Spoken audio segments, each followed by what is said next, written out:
ही मच्छी आहे पालू, याला आम्ही पालू म्हणतो। ही मच्छी कशी साफ करतात हे मी तुम्हाला आज या व्हिडिओमध्ये दाखवते। हा जो मासा आहे हा खाडीच्या माशांचाच प्रकार आहे। तुम्ही तुमच्या इथे काय म्हणतात हे मला नक्की कळवा।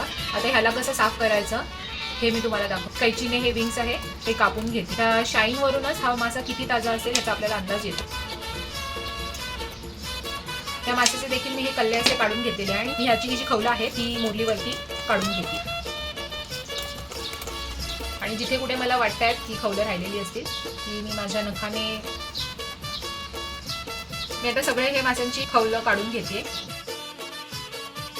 आता हे सगळ्याचे आपले खवलं काढून झालेली मी आता ह्यांना वॉश करून घेते। अशा पद्धतीने मी वॉश करून इथे चिखल देखील असतो त्याच्यामुळे हे पूर्णपणे पाण्याच्या प्रेशरमध्ये त्यांचे गाल वगैरे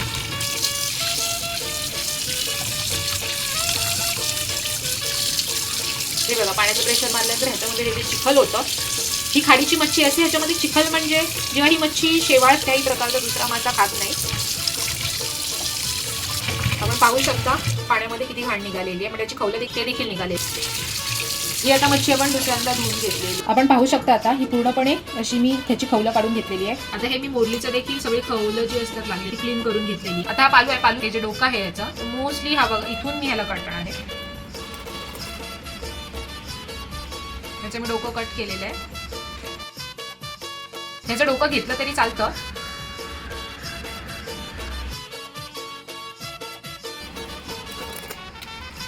तुम्हाला हवं असेल तर तुम्ही डोकं ठेवू शकता किंवा काढू शकता। मला ह्याचं हे डोकं ठेवायचं आहे, मी ह्याला इथून कट करते। त्याच्या पोटाचा भाग आहे तिथून ह्याला कट केलेलं आहे आणि ह्याच्या पोटामध्ये जेवढी काही घाण इन द सेन्स आतडं जी आहे ती काढून घेणार आहोत।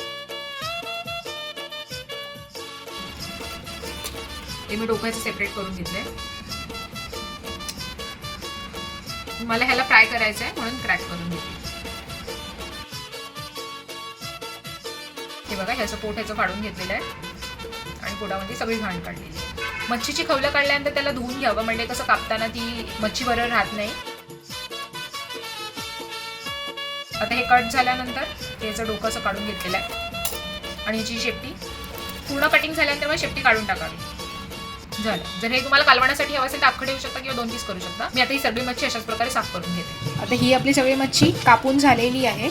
आता आपण हे धुवून घेणार आहोत। इथे आपण कापून झाल्यानंतर आपण 2 पाण्यामध्ये धुणार आहोत आणि ही मी आता डायरेक्टली असं पाण्यातून वॉश करून